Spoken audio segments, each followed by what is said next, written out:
The official chips of Powerlifting America. How are you doing? Like, is it me? Is it me? Am I the drama? Hello, everybody. Welcome to the Powerlifting America pregame show. So for today's sessions coming up, we've got the 57-kilo woman and the 66-kilo men. The lifting will be starting at, first comes the 57-kilo woman, and they will be starting at 1 p.m. Eastern Time and 10 a.m. Pacific Time, followed by the 66-kilo men. They are in the same session, so it's just going to be one flight of 57-kilo lifters, and then followed by a 66-kilo flight. Now, just to give a little recap of yesterday's lifting. So yesterday we had a few sessions. We had the 59-kilo men, the 47-kilo woman, and the 52-kilo woman. So we're joined today by our 47-kilo lifter, Heather Connor. Heather, what's up? Nothing much. I just was able to relax a little bit today and come in here and talk about these great battles that are about to happen today. So yeah, we're gonna have great battles today, but yesterday, obviously you were in one of the sessions, so just let us know some random thoughts about the session, like stuff you saw, stuff you felt. It was fast, but it was fun, right? It was what you wanted to see in powerlifting. You got the excitement, you got the attempt changes, and that's what we want to see in powerlifting is these great battles happening to where it's going to come down to that final pull, which it did for a podium placement. As far as the 59-kilo men go, I was actually in the warm-up area while Waskar was, deadlifting. So trying to just relax but also watch him on the screen where I was positioned was pretty difficult. That was exciting. Yeah, I can imagine. I mean, you got to have some focus going on there.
The official chips of Powerlifting America.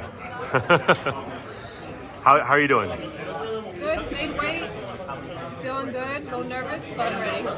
Hey, it's the World Championships. It's okay to feel nervous. There's a lot on the line for this one. So, how's everything been feeling though coming into this so far in Malta? Good. I've just been trying to be a tourist and relaxing and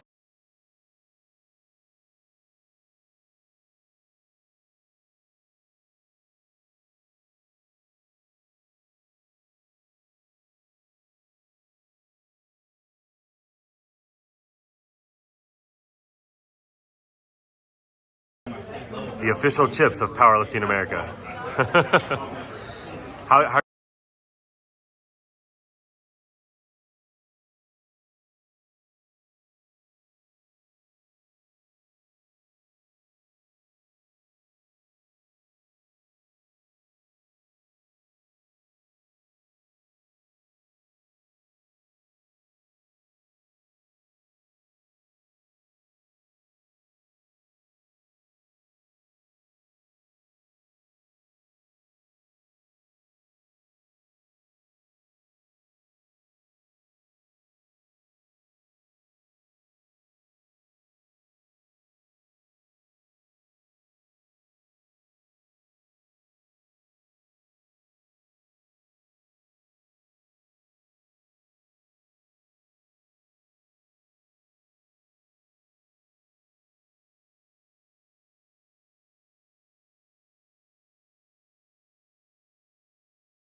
right, you guys.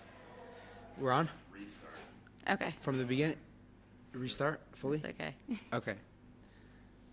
Tell us when. Hello, everybody. This is the Powerlifting America pregame show. Today we got the 57 kilo and 66 kilo lifters going. The lifting will be starting at 1 p.m. Eastern Time and 10 a.m. Pacific. You can watch it on the Olympics YouTube channel. And if you want to follow along on the scoring, you can find it on goodliftinfo.live, and that will be updated soon. So just a quick recap, yesterday's session, we've got our Heather Connor here. How's it going? It's going well. So just give us some small insights on yesterday, and then we'll move on to today. Yeah, so the 59 kilo men and the 47 kilo women went yesterday, each class having 2 different flights. Myself and Jessica Espinal both competing in the second flight, as well as Waskar competing in the second flight of his weight class. I think what we saw in both, respectfully, were a lot of battles that were going on and a lot of attempt changes, which made the competition more exciting, especially in these lighter weight classes. You don't really get the excitement as much, or you haven't in the past. But when you have a competition that's full of over 400 lifters, there's bound to be more people that come about, to where you have 547s that totaled 400 kilos above. That's pretty crazy. I mean, we've never had 2 do it in the same meet. That's right. And now we have 5, so... And I think as the sport progresses and as Sheffield gets bigger, we are going to see a lot more people come out of the woodworks, and you will see some crazy totals coming from these smaller weight classes and potentially bigger weight classes as well. Yeah, so that was just like a little overview of yesterday. So for those of you who didn't get to watch the session, we had in the 59s, we had Wasker Carpio, and he took gold with a total of 625. And then in our next session, we had both Heather Connor and Jessica Espinal.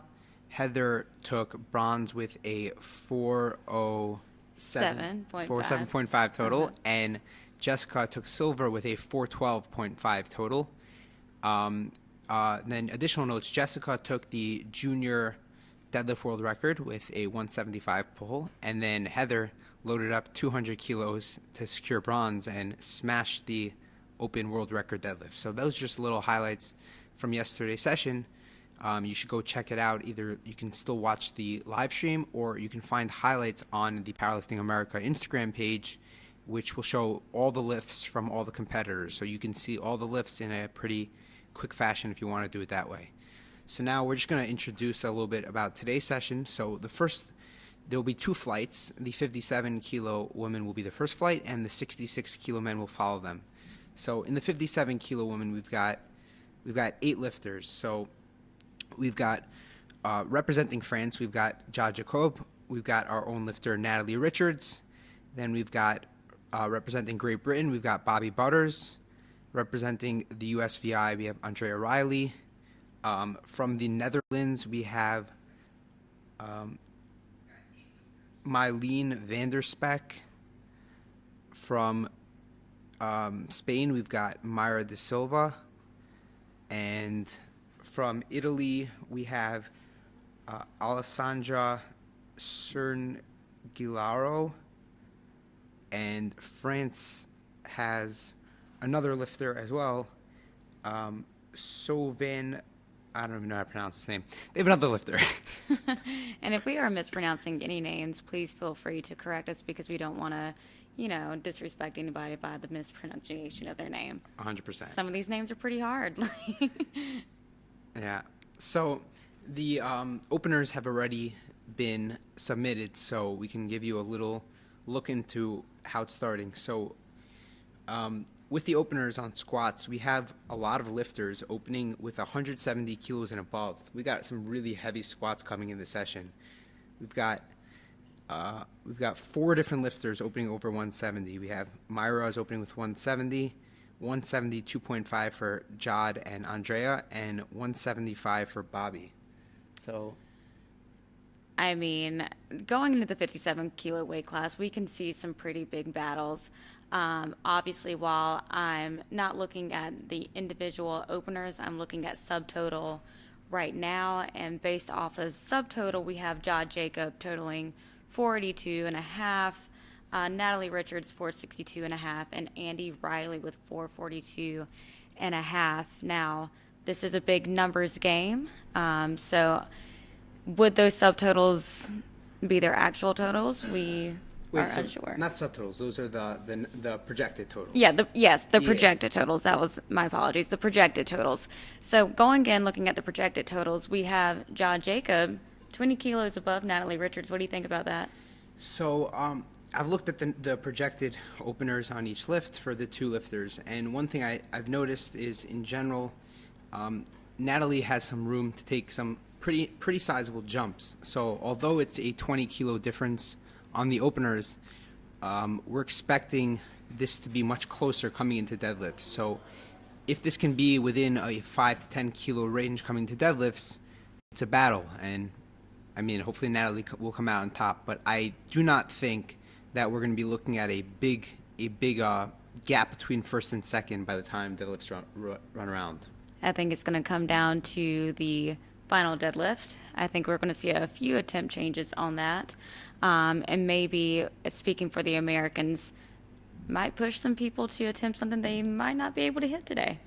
Yeah, I definitely agree with that. It's going to come down probably to the last deadlift, but in general, throughout the whole competition, it's going to come down to attempts. You're going to have to if you want to win a world championship, especially in a stacked weight class like this, you got to make attempts. We're not going to see a 4 for 9 champion here. I mean, the champion, I expect to go at least 8 for 9. What do you think? Well, feeding off of what you said, attempts are the most important thing, especially in this weight class where it's just so tight. Jod knows if she misses a lift, oh crap, where can I make this up at? Same thing with Natalie Richards. If she misses a lift, Jod Jacobs is right on her heels. So these girls and their coaches have really got to make the proper attempts, or they're going to have to really make it up somewhere, because 2 attempts could mean a world record title.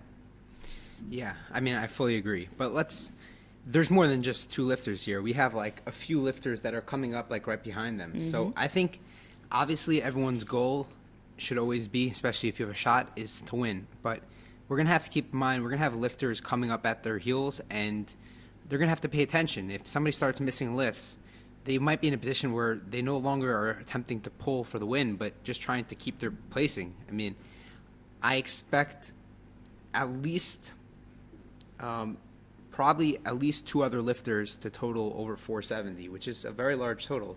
Maybe 3. We'll see if we can have 5 lifters all over 470.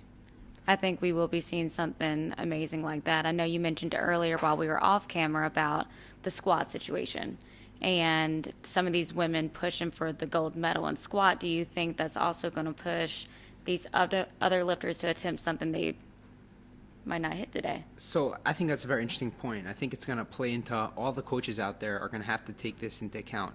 The current squat record for the 57s is 185.5, and it's owned by Bobby Butters. So she is in the competition, but it's not just her. We have 3 other lifters who will likely be potentially jumping for that squat record.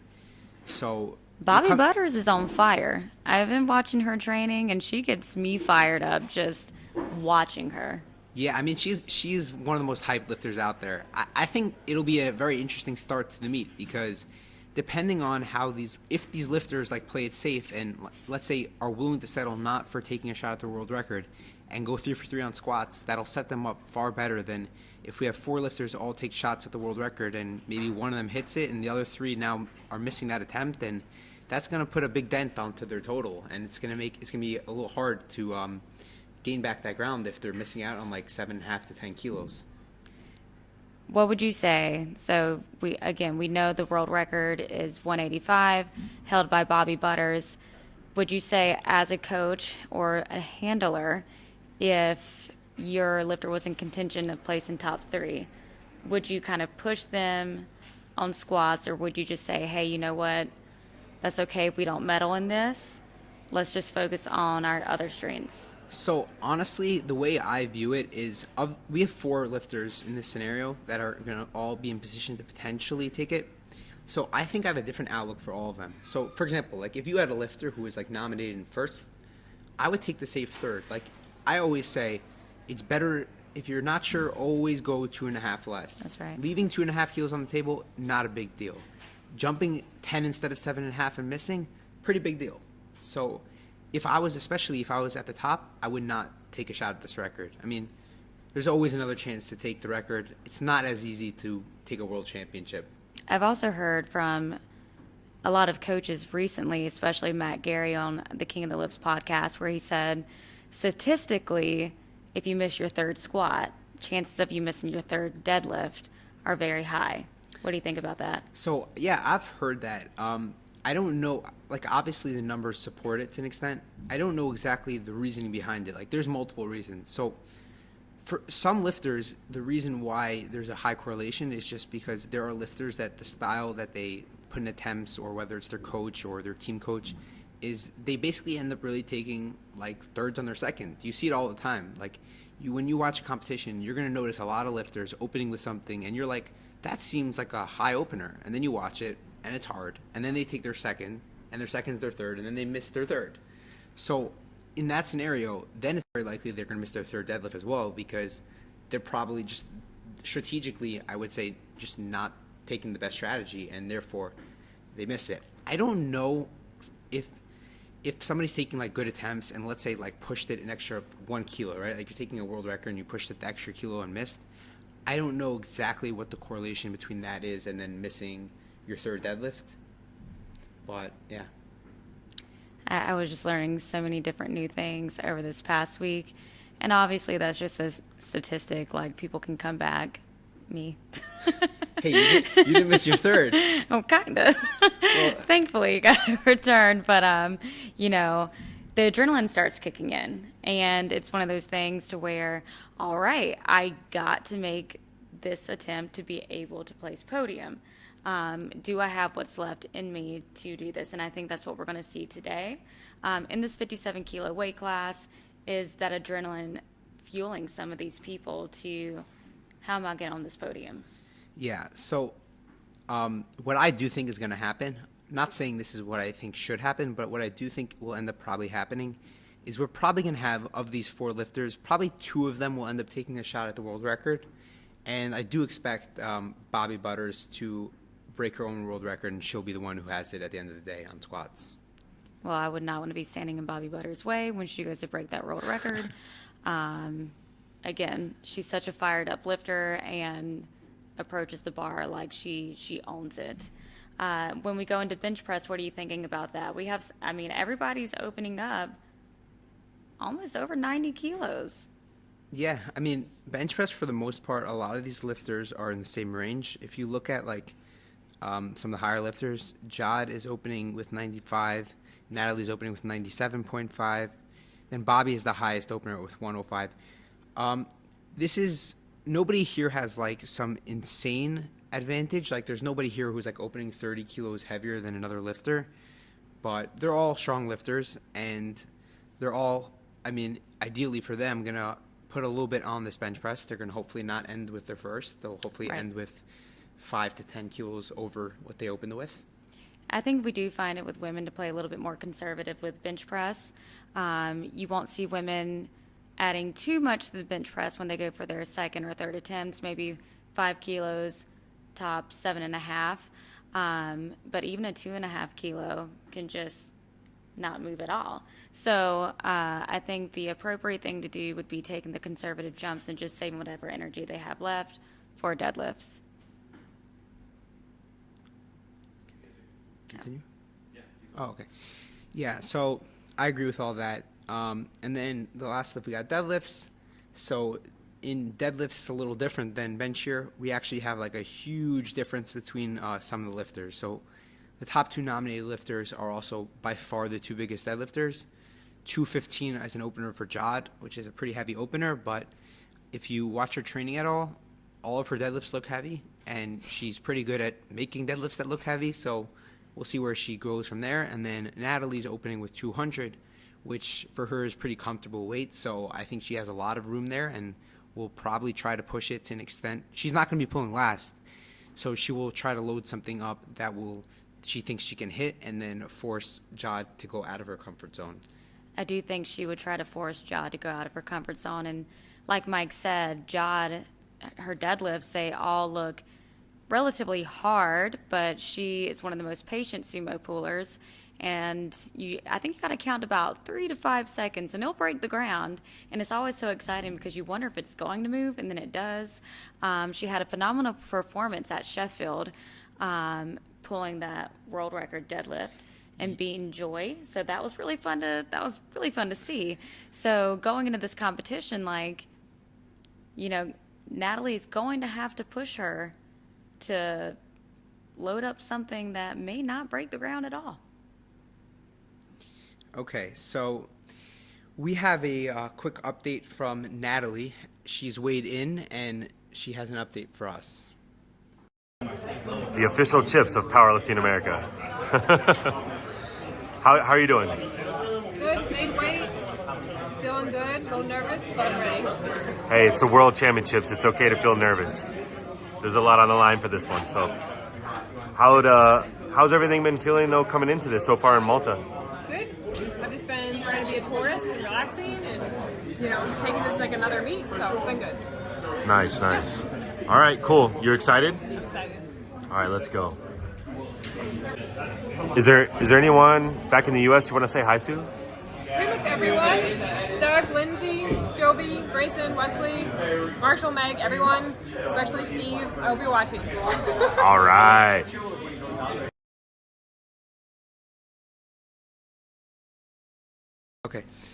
Okay, so we have finished that update, and now we're going to move on to our second flight of lifters. We've got the 66 kilo men. So in this flight, we've got coming in nominated first our own American Brian Lee, as well as a few other competitors with crazy numbers. So let's just start with, we've got Kyoda Ushiyama from Japan. If you're not familiar with him, he put up a massive total at Japanese Nationals and then competed at Sheffield.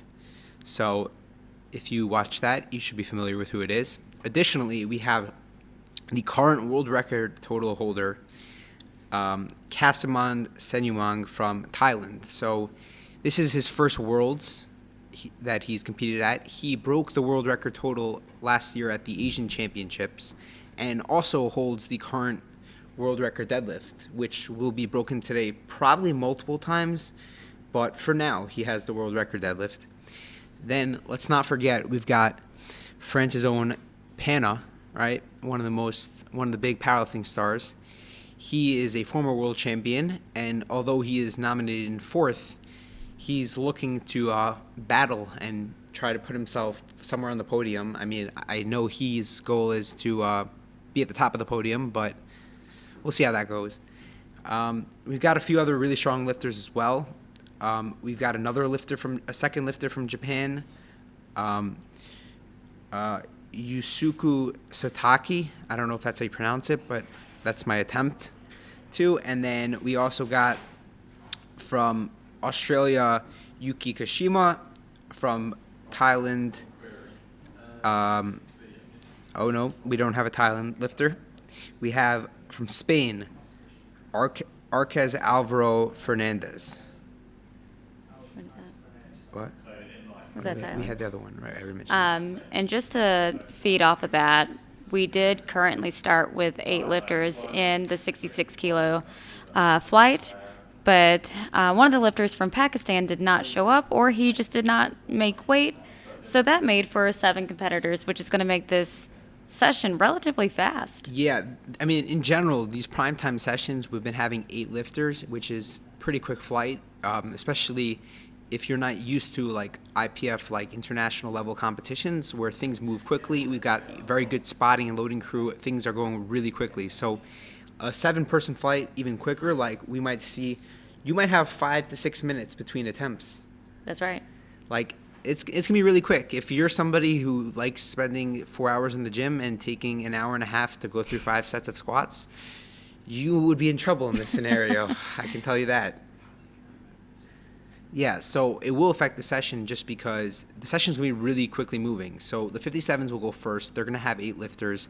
They will probably be done with squats in about under a half hour. Yeah, I would say under And half an hour. then it'll be a couple of minutes just between when they finish and the 66s start. And then the 66s will be even quicker, probably like 25 minutes. So we're looking at probably, well, Well, it's one of those things where you got to be very particular in the warm up area, right?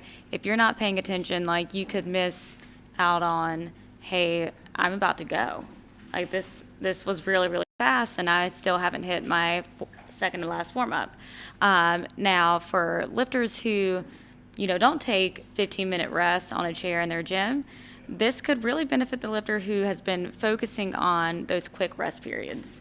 Yeah. And I think if we start to notice, okay, this person's getting a little bit winded, we can push them a little bit more because they might not be ready to attempt that lift yet. So another big thing to note though is like with these short rest times, it's going to really affect somebody who might have had a big cut, right? They're going to have less time to recomp, and then so they still have their 2 hours theoretically, depending on exactly when they weighed in to recomp, but they had just recomp. It takes time when you recomp. It takes time for the food and like the hydration to actually kick in. You see often like you'll hear lifters say that like by the time they finish squats, that's when they started feeling like themselves. So somebody who has, let's say, a 3 to 4 kilo cut, which does exist, as a 66, like it'll be a pretty tough time with this quick moving. I mean, luckily for us, and Brian has been underweight throughout this entire prep. So I saw him eating this morning. He was eating waffles and potatoes. yeah, and then Carbs. I saw him eating. He ate lunch.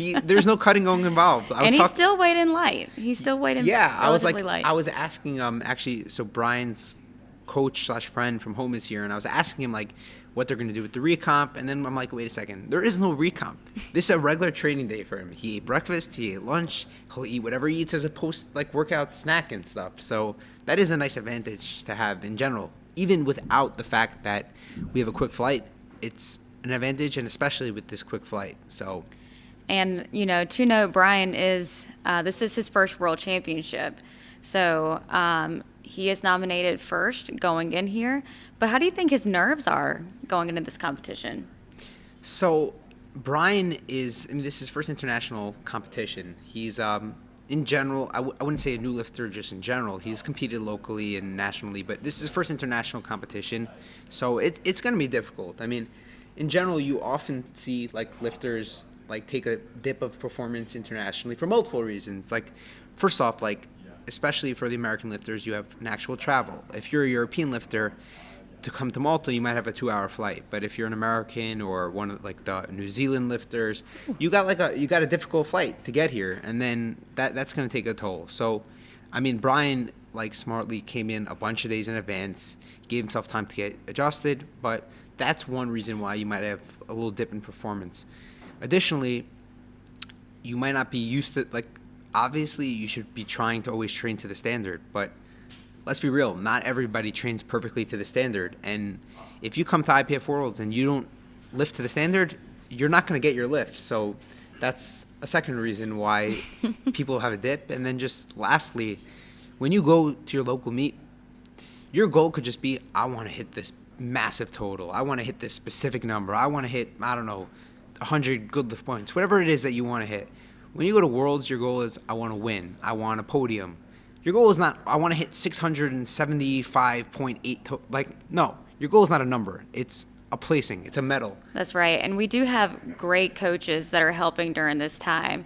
I always tell people that IPF Worlds is not necessarily a time where you're hitting these massive PRs on the platform, because these coaches are going to set you up to where you could simply win on body weight. They will figure out that number. This is what, let's say Brian, because he is from the USA, this is what Brian Lee has to do to secure first place, whether it be on body weight or, just in general. But the main goal is to, one, get Brian that medal with the best attempt selection as possible, and then get those team points for the USA. I do know France with panache. He didn't have the best competition last year. He's had some hiccups along the way with health issues and injuries, but his training is showcasing like a whole different Pana. And I think he is in this madman mindset that I'm taking back what I think is mine.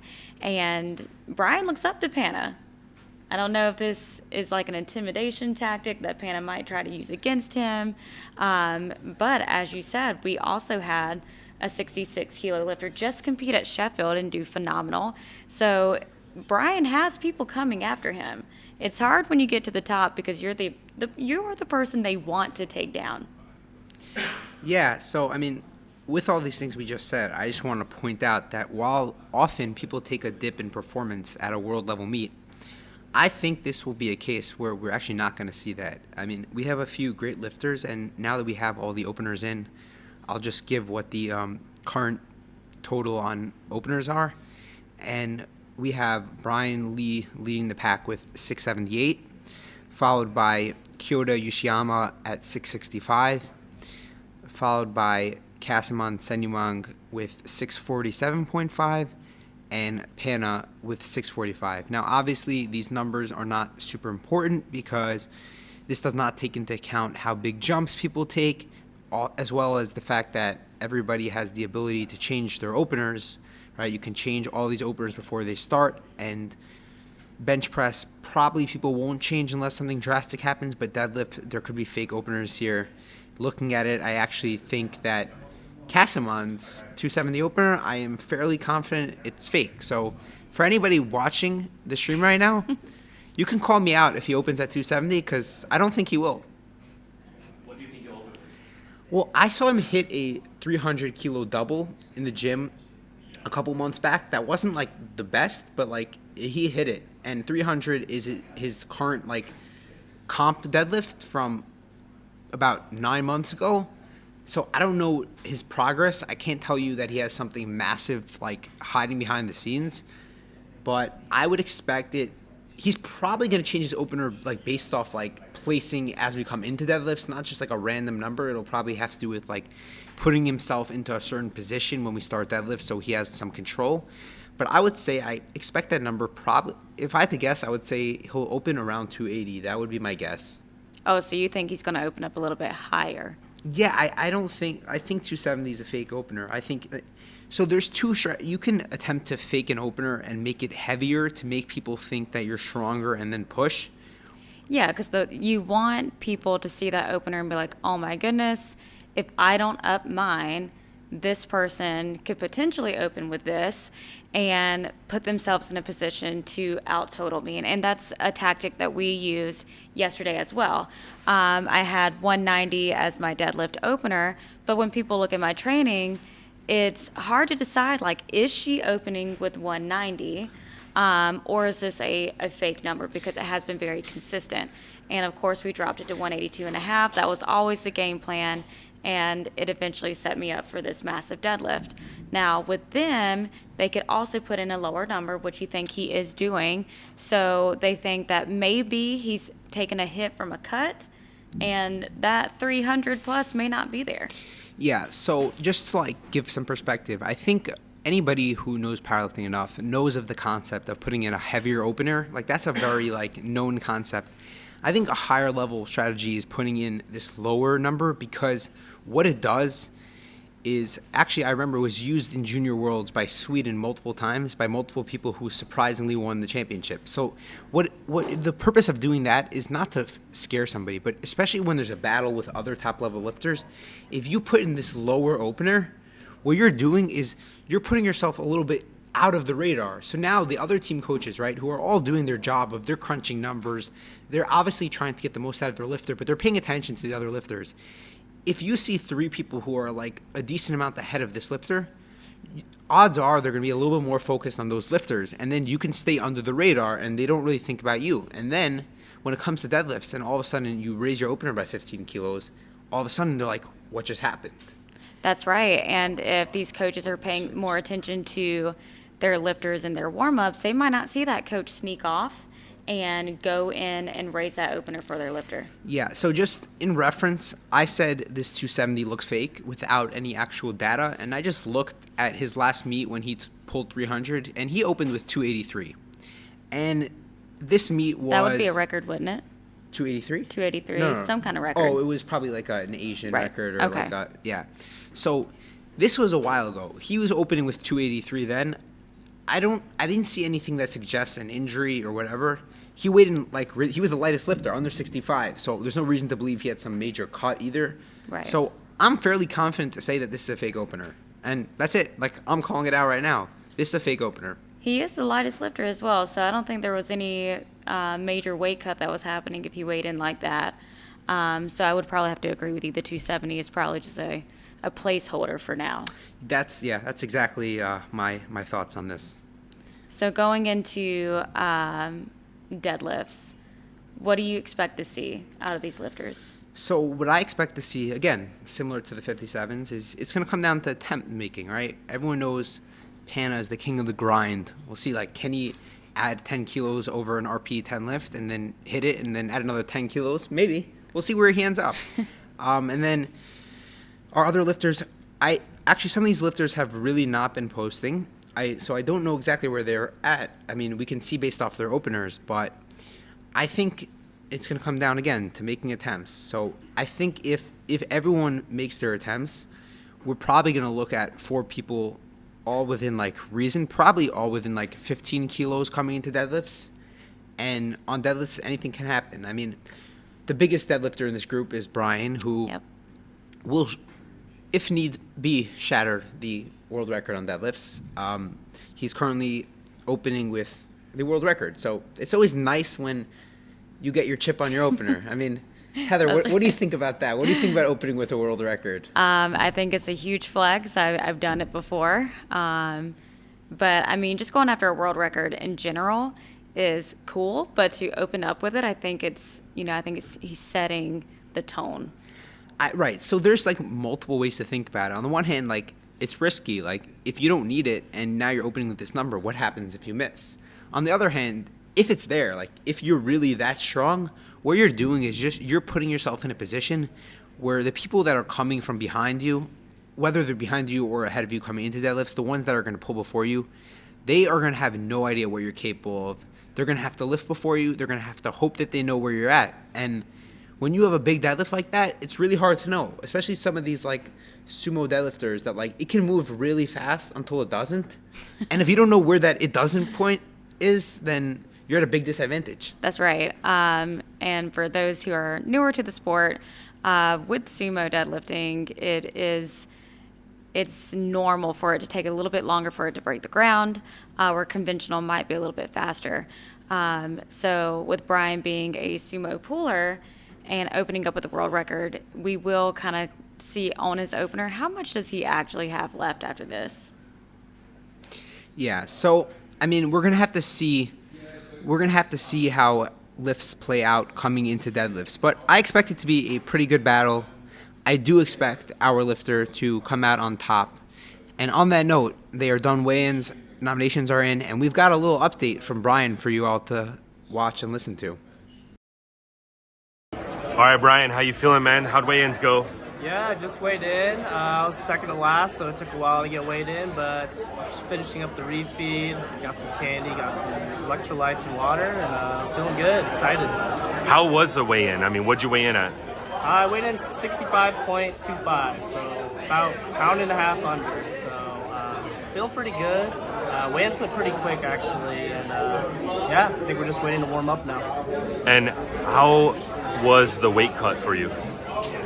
I would say probably the flight here took care of most of the weight cut for me, and then for the most part I was eating in for most of the meat, so pretty good, nothing to complain about. All right, you excited? I'm excited, a little anxious, but I think it'll be fun. All right, man, let's go get the dub. Yes, sir. Okay, so after watching that update, that was basically a wrap-up on this pregame show. Just before we wrap up, just giving the information again. So the lifting will start in about 35 minutes. It'll be on the Olympics YouTube channel.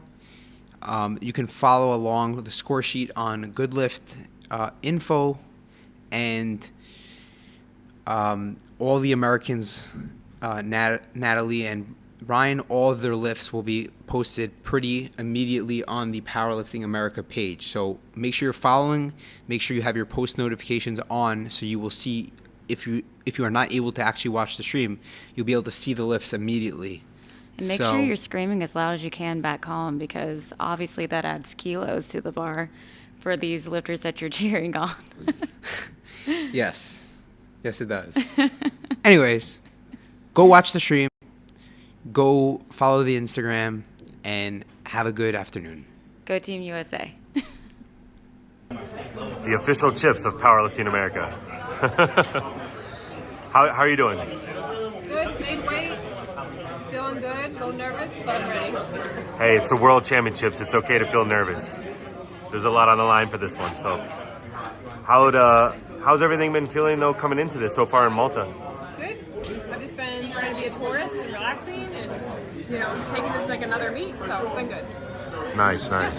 All right, cool. You're excited? I'm excited. All right, let's go. Is there anyone back in the U.S. you want to say hi to? Pretty much everyone. Doug, Lindsay, Joby, Grayson, Wesley, Marshall, Meg, everyone, especially Steve. I hope you're watching. All right.